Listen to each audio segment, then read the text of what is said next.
Hello, good morning friends. Ram अवतार academy में आपका स्वागत है। तो कल तक हमने Ohm's law, resistance, fix resistance, variable resistance, numerical on Ohm's law जो पिछले एग्ज़ाम में आपके आए हुए हैं लास्ट ईयर्स के, वो कुछ क्वेश्चंस किए थे हमने। तो ज़्यादा टाइम वेस्ट ना करते हुए हम अपने आगे टॉपिक की ओर बढ़ते हैं। तो अगला जो टॉपिक है वो है हमारा good conductor, poor conductors and insulators. ठीक है, देखो कंडक्टर्स भी दो टाइप के होते हैं। एक जिसमें से करंट का फ्लो बहुत ही ईजिली होता है, कुछ ऐसे कंडक्टर जिनमें से करंट का फ्लो ईजिली नहीं होता है, जिसकी वजह से हीटिंग इफेक्ट ज़्यादा हो जाता है। जैसे हम एग्जांपल लें तो कॉपर वायर है, सिल्वर है, एल्यूमिनियम है, ये गुड कंडक्टर में आते हैं, जिनका यूज़ आपकी सेमी कंडक्टर डिवाइसेस जो कि आपके टीवी, रेफ्रिजरेटर वगैरह में यूज होती है, या आपके कूलर या फैन की मोटर की वाइंडिंग जो होती है वो कॉपर वायरिंग से ही होती है, ताकि जो चार्ज या करंट का फ्लो है वो इजीली होता रहे और कोई प्रॉब्लम हमें फेस ना करनी पड़े। और दूसरे टाइप्स के कंडक्टर जो पूरे कंडक्टर की हम बात करते हैं ये उस टाइप के कंडक्टर हैं जिनमें से करंट या चार्ज का फ्लो इतना इजीली नहीं हो पाता है, जिसकी वजह से हीटिंग इफेक्ट होता है। एग्जाम्पल के तौर पे जैसे आपके जो हीटर्स होते हैं, पानी वाली वाटर रोड जो होती है, जिसकी वजह से आपका पानी गर्म होता है, तो हीटिंग इफेक्ट की वजह से होता है। उसमें जो कंडक्टर यूज होते हैं उनको पुअर कंडक्टर बोला जाता है। ठीक है, तो उन पुअर कंडक्टर्स के कुछ मैं नाम अगर लेना चाहूँ तो वो कॉन्स्टेंटन, मैंगनीन, इस तरह के कुछ एग्जांपल्स हो जाएंगे। और इंसुलेटर्स तो आपको पता ही है, जिनमें से चार्ज कैरी ना कर पाएँ। तो बिफोर दिस मैं कुछ एक एक्टिविटी करके बताता हूँ आपको। नॉर्मली फिजिकली प्रैक्टिकली तो हम नहीं कर सकते, ठीक है। तो मैं आपको छोटा सा एक ब्रीफ पॉइंट व्यू देता हूँ इसका। हमने माना कि कोई दो पॉइंट इलेक्ट्रोड है, ऐसे दो पिन ले ली मैंने कार्डबोर्ड के ऊपर। इस कार्डबोर्ड के पिन के साथ मैंने वायर को अटैच कराया, कॉपर वाइंडिंग ले ली चाहे, या किसी भी तरह की वायरिंग है। ये एक एमीटर है, एमीटर की रेंज है 0 से 5 एम्पियर तक की।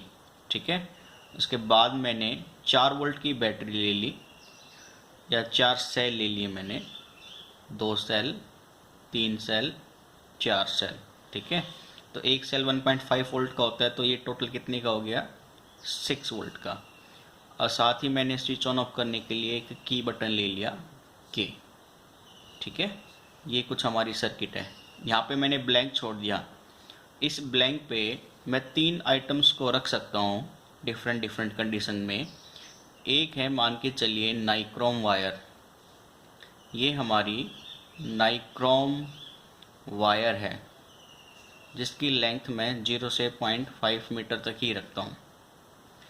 फिर मैंने एक 10 वाट का बल्ब ले लिया कोई। ठीक है, ये हमारा कोई बल्ब है जिसकी रेटिंग है 10 वाट। 10 वाट बल्ब।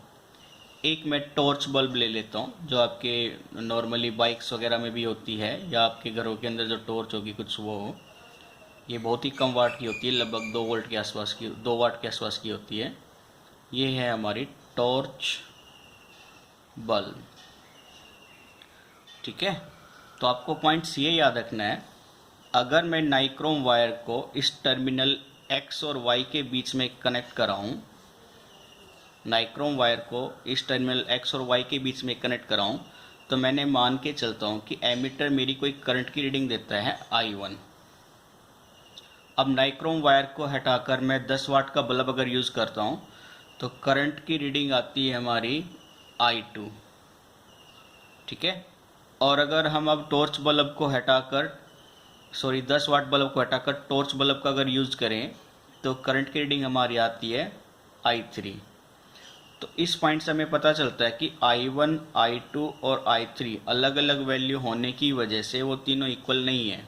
मीन्स तीनों टाइप के material, nichrome wire, 10 watt bulb, torch bulb, जिस मेटल एलॉय से बने हुए हैं, उनका भी रेजिस्टेंस सेम नहीं है। क्योंकि रेजिस्टेंस अगर सेम होता तो तीनों को करंट भी इक्वल होना चाहिए था। ठीक है, तो सेम नहीं है, इसका मतलब इनके रेजिस्टेंस में वेरी करता है। उसी के बेस पे हम कुछ कंडक्टर्स को बोलते हैं गुड कंडक्टर, जिनमें से करंट की वैल्यू अच्छे से फ्लो कर रही है। पुअर कंडक्टर जिनमें से अच्छे से नहीं कर रही है, इंसुलेटर जिसमें से करंट फ्लो ही नहीं कर पा रहा है। ठीक है, तो मैं यहाँ पे कुछ एग्जांपल लिख देता हूँ गुड कंडक्टर और पुअर कंडक्टर के। तो गुड कंडक्टर, गुड कंडक्टर ऐसे कंडक्टर जिनका रेजिस्टेंस बहुत ही मिनिमम होता है, हैज़ मिनिमम रेजिस्टेंस। ठीक है, हैज़ मिनिमम रेजिस्टेंस। एग्जाम्पल में आपके हो जाएंगे ये कॉपर, एल्यूमिनियम एंड सिल्वर। ठीक है, आपको यहाँ पे ये पॉइंट नोट करके रखना है, silver is the best conductor of electricity, is the best conductor. ठीक है, सिल्वर सबसे अच्छा कंडक्टर माना जाता है। ठीक है फ्रेंड्स, अब हम बात करते हैं पुअर कंडक्टर की। पुअर कंडक्टर, तो पुअर कंडक्टर्स के लिए जो रेजिस्टेंस होता है वो गुड कंडक्टर के रेजिस्टेंस से थोड़ा सा ज़्यादा रहेगा। मीन्स मैं ये कह सकता हूँ एप्रिशिएबल रेजिस्टेंस। ठीक है, इनका रेजिस्टेंस एप्रिशिएबल होता है। और अगर हम पुअर कंडक्टर में एग्जांपल की बात करें तो आपका कॉन्स्टेंटन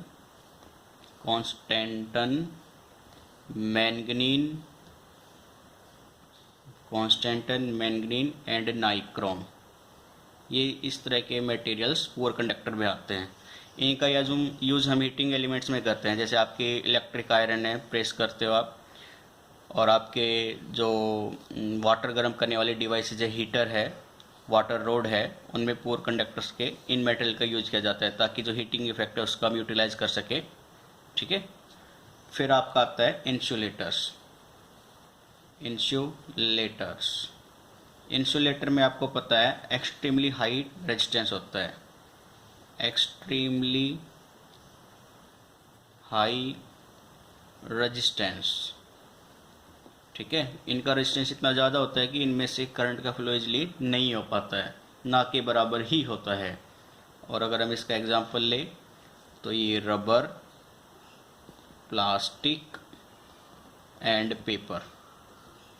ठीक है, ये इंसुलेटर्स के कुछ एग्जांपल हो जाएंगे।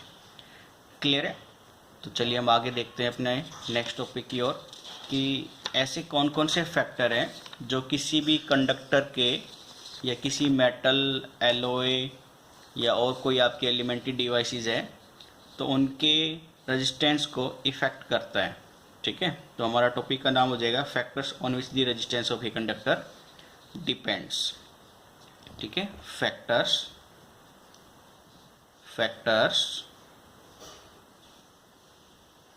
on which the resistance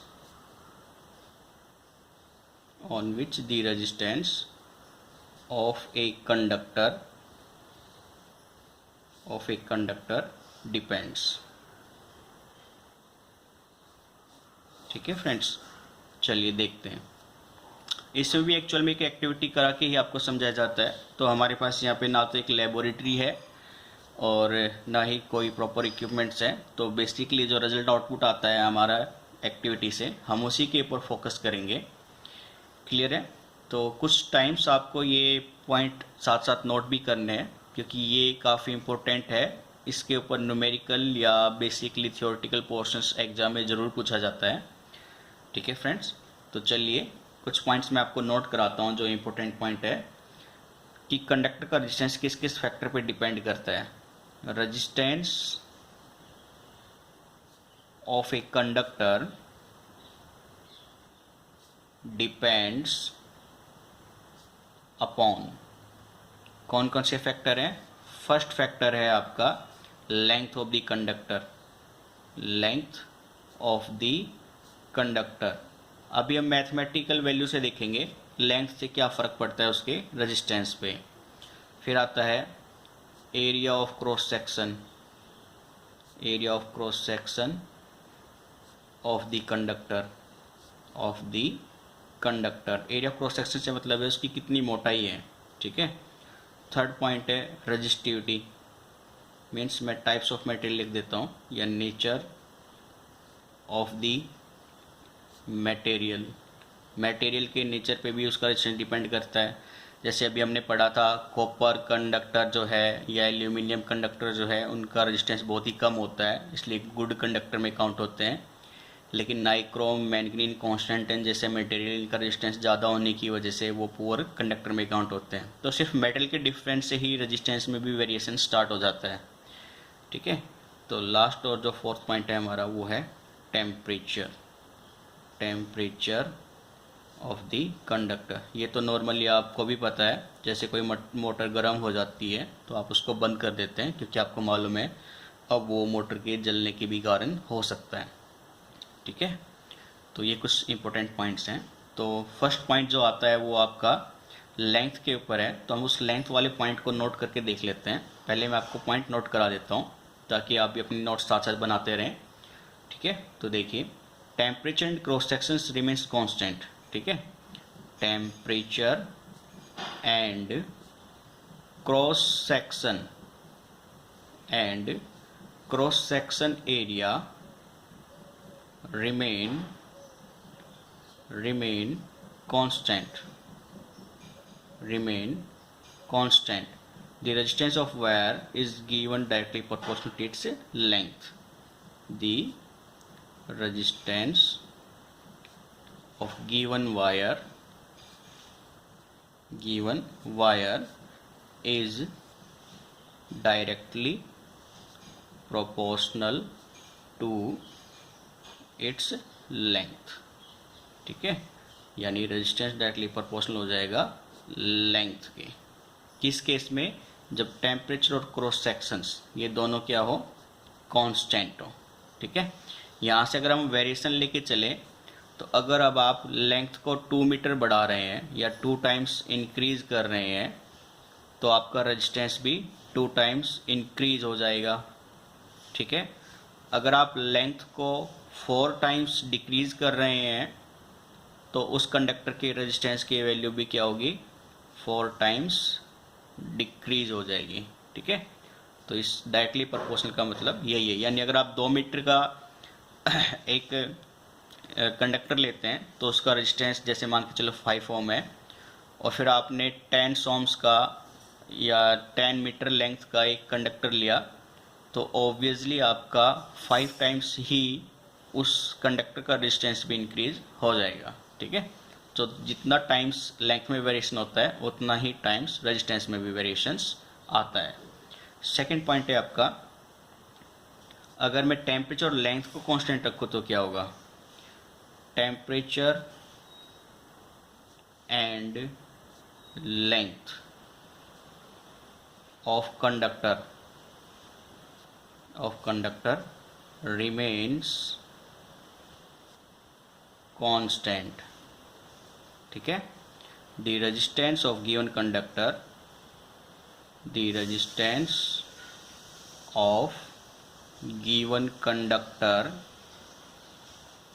is inversely proportional to its area of cross section. ठीक है, उसके इन्वर्सली प्रोपोर्शनल होगा। किस तरह से, resistance is inversely proportional to area of cross section A. ठीक है फ्रेंड्स, और एरिया ऑफ क्रॉस सेक्शन का मतलब क्या है, अगर आपका ये कोई कंडक्टर है तो इसकी ये जो मोटाई हो गई यही क्या होता है, area of cross section.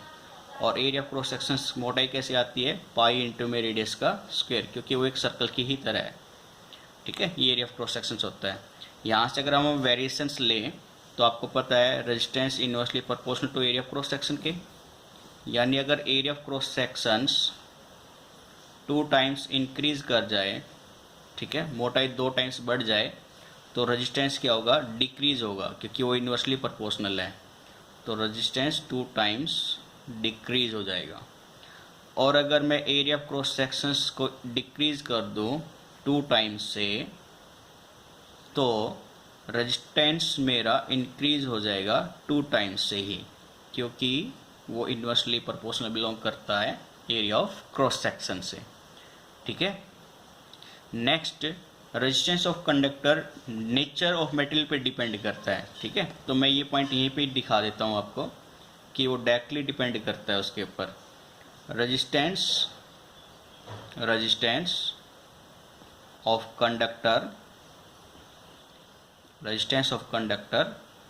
depends on the nature of material कि भाई वो किस चीज़ का बना हुआ है उसके ऊपर भी डिपेंड करता है। जैसे एग्जांपल में हम अगर लें तो अगर कॉपर की वायर है बेटा, कॉपर वायर कितनी 2 मीटर लेंथ की, तो उसका रेजिस्टेंस हमेशा कम होगा किसके, अगर मैं मैंगनीन की वायर लूँ, मैंगनीन वायर कितने की, सिर से 2 मीटर की, ठीक है। तो resistance of copper wire always less than resistance of manganin wire, ठीक है। तो ये पॉइंट इंपॉर्टेंट है, यानी यहाँ पे सिर्फ मेटल के यूज़ करने से ही रेजिस्टेंस में वेरिएशंस दिखाई दे रहा है, ठीक है फ्रेंड्स। तो ये कुछ इंपॉर्टेंट पॉइंट्स थे आपके। अब अगर मैं इन इक्वेशंस को रिलेट कराऊँ, जैसे कि इक्वेशंस फर्स्ट है हमारी, resistance is directly proportional to length, resistance is inversely proportional to area of cross sections. तो इन दोनों के रिलेशन से हमें एक नई वैल्यू देखने को मिलती है कि रेजिस्टेंस तो डायरेक्टली प्रोपोर्शनल टू था लेंथ के, रेजिस्टेंस इनवर्सली प्रोपोर्शनल टू था एरिया ऑफ क्रॉस सेक्शन के, इसलिए resistance directly proportional to length and inversely proportional to area of cross section A. अब ये जो डायरेक्टली प्रोपोर्शनल है इसको मैं टाइप्स ऑफ मेटल के लिए बोलता हूँ, यानी ये रो हो जाएगी, इसको हम बोलते हैं रो। इसी को हम एक नया नाम देते हैं रजिस्टिविटी ऑफ द कंडक्टर। और ये रजिस्टिविटी किसके ऊपर डिपेंड करती है, टाइप्स ऑफ मटेरियल पर, ठीक है। Depends upon types of material used, जो मेटल आपने यूज़ किया है उसके ऊपर डिपेंड करता है, ठीक है। तो ये रिलेशन हमारा कुछ ऐसे बनेगा, R बराबर में रो L बाई A, ये रेजिस्टेंस है, और इसकी ऐसा यूनिट क्या है आपकी ओम, ठीक है फ्रेंड्स। तो ये काफ़ी इंपॉर्टेंट रिलेशन है जो कि आपको एग्ज़ाम पॉइंट ऑफ व्यू से काफ़ी इंपॉर्टेंस रखता है, तो इस रिलेशंस को याद रखिएगा, ठीक है। अब हम यहाँ से कुछ इसको वेरिएशंस देख लेते हैं।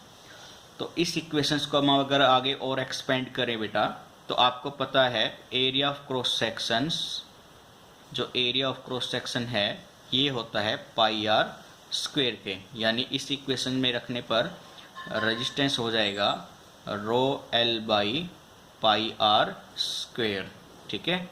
साथ ही आपको ये भी मालूम है कि रेजिस्टेंस के लिए जो एरिया ऑफ क्रॉस सेक्शन था, ये अगर कंडक्टर है आपका, ठीक है, ये एरिया ऑफ क्रॉस सेक्शन ए है और इसकी रेडियस हमने मान ली R, और इसका जो डायमीटर है वो कैपिटल D। तो यहाँ से जो रेडियस है वो हो जाएगी डायमीटर का हाफ, ठीक है। और ये वैल्यू यहाँ पर रखने पर क्या हो जाएगा, तो रिलेशन जो आपका निकलेगा वो होगा रो L बाई पाई, R की वैल्यू पुट करोगे D/2 का स्क्वायर, ठीक है, यानी R बराबर में रो L by pi D square into में 4, ठीक है। ये रो है और ये लेंथ है, तो यानी जो रिलेशन निकला वो आपका है रो 4 into length of conductor pi into diameter of conductor, ठीक है, पाई डायमीटर का स्क्वायर। तो इन दोनों रिलेशन से आपको देखने को मिलेगा कि अगर रेजिस्टेंस को 2 टाइम्स इंक्रीज कर दिया जाए, ठीक है, तो यहाँ से क्या रिजल्ट निकल के आ रहा है बेटा, यहाँ से रिजल्ट निकल कर आएगा इफ रेजिस्टेंस नहीं, radius of conductor increase by 2 times, ठीक है। तो रेजिस्टेंस पे क्या फ़र्क पड़ेगा, resistance should be decreased by 4 times, क्योंकि 2 का स्क्वायर क्या होता है, वहाँ पे रेडियस का स्क्वायर है, तो 2 का स्क्वायर क्या हो जाएगा 4 टाइम्स। तो अगर रेडियस को आपने 2 टाइम्स इंक्रीज किया तो रेजिस्टेंस कितने टाइम डिक्रीज हो रहा है, 4 टाइम्स, ठीक है। सेम इधर के केस में अगर मैं डायमीटर को फिर से इंक्रीज कराऊं 4 टाइम्स से, ठीक है, तो रेजिस्टेंस पे क्या फ़र्क पड़ेगा, हमारे रेजिस्टेंस डिक्रीज हो जाएगा 16 टाइम्स से, ठीक है फ्रेंड्स। और अगर हम इसका रिवर्स लेके चले, डायमीटर को मैं डिक्रीज कर रहा हूँ 4 टाइम्स से, तो रेजिस्टेंस इंक्रीज हो जाएगा 16 टाइम्स से। तो इनके ऊपर काफ़ी न्यूमेरिकल पूछे जाते हैं, सीधे सीधे क्वेश्चंस बनते हैं। तो आप इस पॉइंट को एक बार चेक कर लीजिए और अच्छे से रिमेंबर कर लीजिए, साथ साथ नोट्स भी बना लीजिए। कोई डाउट आता है तो हमें कमेंट बॉक्स में ज़रूर बताइए। कल इसके बेस पे हम कुछ रजिस्टिविटी के पॉइंट्स को और फोकस करेंगे और इनके कुछ टाइप्स ऑफ न्यूमेरिकल भी देखेंगे जो ओल्ड एक्सरसाइज के क्वेश्चंस में आपके आए हुए हैं पेपर्स के अंदर बोर्ड में, उनको भी प्रैक्टिस करेंगे, ठीक है फ्रेंड्स। तो आप यहाँ तक एक बार फोकस कर लीजिए, साथ साथ अपने नोट्स भी बना लीजिए। और आपसे फिर से एक रिक्वेस्ट है कि वीडियो को ज़्यादा से ज़्यादा शेयर कीजिए, कंप्लीट वीडियो को देखिए। आपको सिर्फ उसकी मटेरियल पे के ऊपर डिपेंड होना है।